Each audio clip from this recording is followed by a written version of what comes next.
the one we up and down. Thank you, chairpersons and the delegates, my friends. I would like to thank Dr. Agarwal for this very nice meeting. And I am standing before you not as a researcher, not as a doctor who treats hemophilia, but as a humble volunteer of Hemophilia Federation of India. Basically, I am the president of that organization. This talk is mainly to request many of my younger brothers and sisters who will be hematologists tomorrow or who are already hematologists today to lend your hand for the care of this more or less neglected situation in this country. We have tried during our time. Dr. Mamen is here, Alok is here, many of us who are actually have passed our primes, and we have tried to do something. Here I will put before you the situation, what it is there. My request also to the international faculty, if they get the time, to engage with any of the institutions, hospitals in India to improve the care of the hemophilia patients in India. I know that hemophilia, hemoglobinopathies, these diseases at present do not ring as much as an interesting bell to the hematologists as the high-flown transplantation and other kind of activities, which actually have which is very important and which has a lot of resonance in this time. But one question obviously you will ask that what happened? Why after 67 years of independence I am still standing before you and asking that we need your help for hemophilia care? Did my forefathers, did the people who preceded me, those who are my teachers, they did not know that this is something which is going to happen, and this is something for which we should be ready. So I'll start with talking about legacy of coagulation research in India. It is as old as legacy of coagulation research in Western countries. In Journal of Thrombosis Hemostasis 4 years back, there was a history of Oxford Center where there is a photograph in that journal. It is a review. In that review, there is a gentleman standing by the side of Ted McFarlane, who introduced the cascade theory of coagulation. He was Professor N.N. Sen. And he introduced even, along with Rosemary Biggs, the technique for assay of factor 9. Then we had, in our own backyard, in PGI-MER Chandigarh, Professor Das, who introduced his own variation of factor 8 assay, for which we kept on doing this till the reagents were available. School of Tropical Medicine, where we all talk of Professor J.B. Chatterjee. He was one of the important members of WHO's Hemophilia Task Force in 1960s. And he obviously worked on many coagulation disorders. Actually, he is known. Mayo Clinic has published the life of some of the most important hematologists and coagulation people in the world, in which Dr. J.B. Chatterjee features, because he studied the coagulation changes in various infections and other disorders and carried over from the Stefanini and Bill Damschek the work on platelet defects in ITPs and other kinds of problems. Then in AIMS Delhi, we had Professor Anil Saraya, who actually developed some of the assays of platelet factor 3, who developed some of his own assays, and this was one of the major places for doing this. We had Benares Hindu University, where Professor Dubey, who worked for a long time on various fibrinolytic and other kind of activities. CMC Vellore, Professor Selwyn Baker, though he was more famous for working on vitamin B12 metabolism. I have seen a letter which actually Dr. Alok has shown me in one of the meetings where he is writing about a case to Dr. McFarlane. So there were luminaries, and in Bombay there were several centers. Dr. Sunil Parekh is sitting here, one of the best center for many years on doing the coagulation work in his place. And his father, Dr. Jogubai Parekh, described one of the first von Willebrand diseases in this country in early 60s. So we had a lot of legacies, and somewhere we lost the plot. And where did he lose the plot, and what are our challenges? Problem is that when we became independent, we were only 22 to 25 crore people. That is 0.25 billion people. Today we are 1.27 billion. We have more than 650 districts. Many of the districts must be having at least 100 hemophilia patients, because there are a lot of studies, many from Mayo Clinics and others, which have shown that the hemophilia incidence at birth is remarkably constant across the globe. After that, what happens is a different thing. It is partly on what is the healthcare facility and how the people are accessing the healthcare facility that is important. In this 650 district actually includes more than 500,000 villages, where 70% of our population remains. So many of these people's hemophilia is not even diagnosed. They have no access to this. Though there are 380 odd medical colleges, both private and government, hardly 5% of these colleges have a respectable coagulation laboratory. Then we have more than 300 now corporate hospitals in India. Many of them have a reasonably good basic coagulation laboratories with factor 8 and 9 assays available, but many of them will have problem in assaying the inhibitor and other kinds of problem with this. So this is the kind of problem we are basically up to. We expect 60 to 70,000 severe PWH in this country. And health in India is a state subject. So the federal government, the central government cannot make a single policy which every state will accept and say that, yes, this is the way we will deliver our hemophilia care.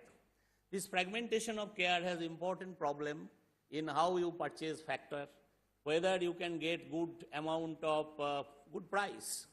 Like when all the country buys factor as a single tender, the amount of pricing and other thing you can get, you cannot get same when it is fragmented into 32 odd states. But health is basically a state subject. Available facilities under government generally hasn't improved much over the time. Actually, I was reading one of the recent chapter in Harrison's textbook of medicine on international health, where there has been a heavy criticism of World Bank on why the facilities in these developing countries failed. Because the World Bank gave loan not for education, not for health care, but for basically allowing industrial and other time of growth, hoping that this will ultimately fuel the healthcare and other kind of activities that ultimately didn't have the desired result. So even whatever good was available in mid-60s ultimately started faltering during the period of World Bank loan. So we do not have an universal health cover, particularly those countries where you are having insurance. Here it is a problem, but there are some efforts. Large number of deaths. We are actually, as Dr. Mohamed Chandi has said, that three-tier healthcare. So basically we live in 3 centuries simultaneously. So what happens? Still we have large amount of death due to tuberculosis, malaria, seasonal infection, and problems of nutrition for which government has to struggle. And meanwhile, the first world diseases also have afflicted us. So we have rising incidence of cancers, road traffic accidents, degenerative disease, coronary artery disease, which also has come in. Now, where does this poor hemophilia get attention of the government? It doesn't. And we are now having rising number of more than 60 years old, which is now expected to touch 15% of that 1.5 billion by that time in 2020. Now, over the time, we have been able to develop some 76 chapters across the country. These are NGOs which will be able to interact with various organizations to deliver hemophilia care. But we have only identified 10 to 15% of the total hemophilia patients. Unfortunately, because they have received blood products. So what happened in early 70s, 70 to 80, you see a lot of paper in international literature, asymptomatic liver disease in hemophilics. Because what was happening at that time is now happening to us. 24% patients are hepatitis C positive, hemophilia. 10 to 12% are hepatitis B positive. About 4% are HIV 1+2 positive. We have done well in the HIV front because we have not treated most of them at all. So actually, we had much less problem than particularly US, where almost 50% of the PWH were wiped out during the 1982 to 86, around that time. We didn't face that, but we faced a chronic kind of problem, which actually I am going to come. Joint deformity is universal, and one of the major points for which I have requested you from the beginning, human resource for managing PWH is an extremely important challenge which is coming up now. Because as in Air Force people say that you can lose 10 fighter jets, but not one pilot, because you can buy them. But one pilot to train properly takes time. So human resource cannot develop in a day. It takes time, it takes years and years to develop that. And this is where we are actually, as the part of Hemophilia Federation, we are most anxious, how do we do that? Challenges are availability of recombinant and plasma-derived factors still is going to be getting into a challenge. The other ones, safer blood products, surgeries for hemophilia patient. There are very few centers which will undertake surgeries. Now, many of our hemophilia patients, in contrast to what is there in Western countries, they still have substantial amount of deformities in terms of chronic arthritis, Bachmann's contracture, recurrent psoas bleeds and its effects, pseudocysts. So they need quite a bit of this kind of surgeries apart from the usual one which any of the people will need. But there are not many centers in India who will touch hemophilia patient, at least in the government sector. Laboratory diagnostic facilities, genetic diagnosis and awareness, these are the problems. And 80% of the hemophilics of the world gets, this is 80-20 conundrum. The 80% of people gets the 20% of the services. So basically this is what is there in our country also. Now, as I said, in the legacy we had good amount of people in the beginning who were working on coagulation, but there were not much of hue and cry from the patient community that we need this. Why are we not given this? So Hemophilia Federation was born. Actually, Dr. P.M. Manushi took a very significant lead along with one of his patients, whose photo will come next time in the next slide. His name is Mr. Ashok Bharma. He had to go to Italy to have his amputation done. And then Professor Manushi suggested, you can come to Italy, get your amputation done. But what happens to countless other Indians who actually cannot come here? So you must develop the thing in your own backyard. So he started this program.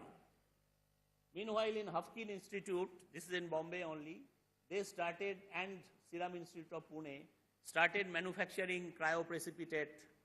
This is the lyophilized cryoprecipitate in 84, 85. That led to a problem because some of them were infected with HIV and caused spread of HIV infection through cryo, so many people got that infection.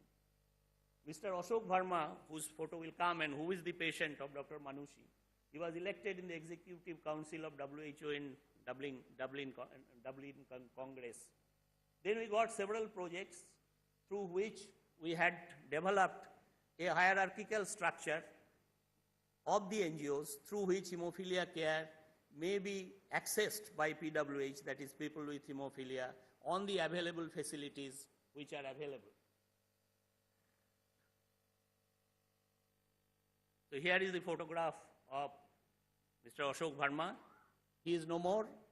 He actually had the same problem, hepatitis C, and then developed hepatoma, and he passed away at a relatively early age and in Paris. Now, what work we have done so that we can build and say how we will give the care in course of time. So engagement and getting the available resources. So in the initial period, there were hardly much of the awareness about hemophilia when the NGO started working. So regularly international faculties, along with the national faculties, camps were made, few centers were made, and trainings were started. World Federation of Hemophilia engaged at that time and developed 2 international hemophilia training centers, one at CMC Vellore and one at my own institute along with KEM Hospital.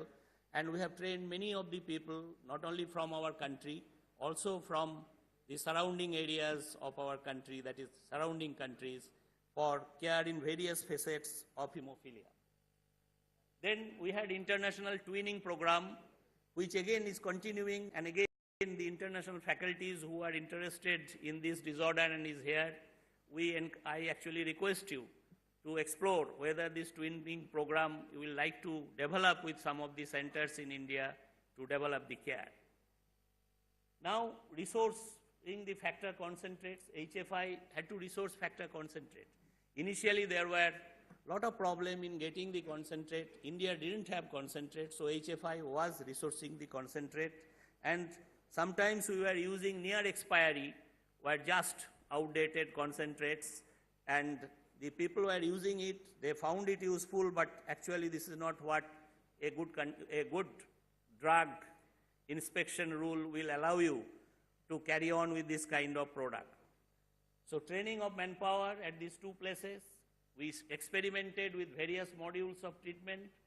Good point is that at least 200 research papers on various facets of hemophilia were published during this time, addressing cure, addressing the prevalence, geography, how to modify the treatment. It also increased the awareness among the doctoral communities. Prenatal Diagnosis Center initially was developed at 2 places. Now it has been available at least at 6 or 7 places in the country. And Medical Council EQUAS program was introduced, initially with Indian Society of Haematology, CMC Vellore, the coagulation module, the other module along with the All India Institute. Now CMC Vellore, World Federation of Hemophilia, together they are running the coagulation EQUAS.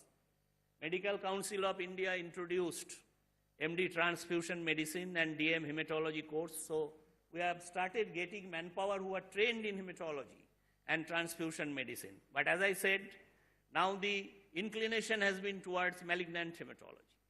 So there is some of the problem which I know many of the advanced countries are also facing. Meanwhile, what happened? We had a problem because we were using near expiry factor or a factor which has just expired.